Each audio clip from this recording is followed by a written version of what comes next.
ریاست کے اندر دوسری ریاست بن جائے، دوسری ریاست کے اندر تیسری. آج پاکستان کا ایک مرکز نہیں ہے طاقت کا، کئی مرکز بن گئے ہیں، اور اگر کئی جگہوں سے فیصلے آنے شروع ہو جائیں تو پھر وہ ریاستیں نہیں چلا کرتی، اور اگر ریاست کے اندر بھوک آ جائے تب بھی ریاست نہیں چلتی.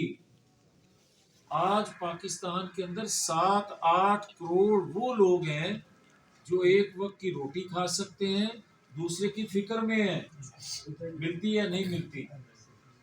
اور یہ 2017 میں یہ نہیں کہ بالکل 100% ٹھیک تھا، مگر اس وقت کمی تھی. اس وقت 1-1.5 کروڑ لوگ ایسے تھے کہ جو اس وقت 2 وقت کی روٹی کے لیے پریشان تھے. مگر یہ بڑی تعداد، اور یہ تعداد بڑھتے بڑھتے 7-8 کروڑ تک پہنچ گئی ہے. کیا ہم اس چیز کا انتظار کریں گے کہ خدا نہ خواستہ روٹی کے لیے خانہ جنگی شروع ہو جائے پاکستان میں؟ اور یہ مت سوچیں کہ میرے گھر میں 2 وقت کی روٹی ہے، ہمسائے کے گھر میں نہیں تو میں محفوظ ہوں. جب اکثریت بے روزگار ہو جائے، اکثریت فاقہ کشی پہ آ جائے، تو وہ گھر جو ہوتا ہے جس میں 2 وقت کی روٹی ہوتی ہے، خوشحالی ہوتی ہے، سب سے زیادہ غیر محفوظ وہ گھر ہوتا ہے. محفوظ تب ہوگا جب سارے، چلو کوئی گوشت سے کھا رہا ہے مگر کوئی دال روٹی بھی کھا رہا ہے، اس کو ملے ضرور. اگر کسی کے پاس پہننے کے لیے اچھا لباس ہے تو کسی کے لیے کوئی سادہ لباس ملے ضرور، اس کو گزارا ہوتا رہتا ہے.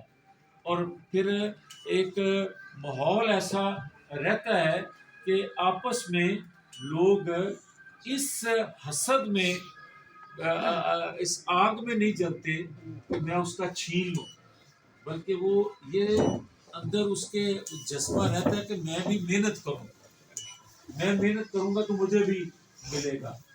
یہ ریاستوں کے اندر، قوموں کے اندر یہ جذبہ رہے، یہ کمپٹیشن رہے تو وہ قومیں بھی ترقی کرتی ہیں، ریاست بھی ترقی کرتی ہے. مگر جہاں یہ تاثر آ جائے چھین کے لینا ہے، پھر وہ ریاست کچھ عرصہ رہتی ہے، اس کے بعد ختم ہو جاتی ہے. تو میں کہنا یہ چاہتا ہوں کہ دیکھیں، میرے سے آپ کو اختلاف ہو سکتا ہے، میری شکل آپ کو پسند نہیں ہو سکتی، میرا طریقہ کار آپ کو پسند نہیں ہوگا، میری ترجیحات آپ کو پسند نہیں ہوگی، مگر میں جو کر رہا ہوں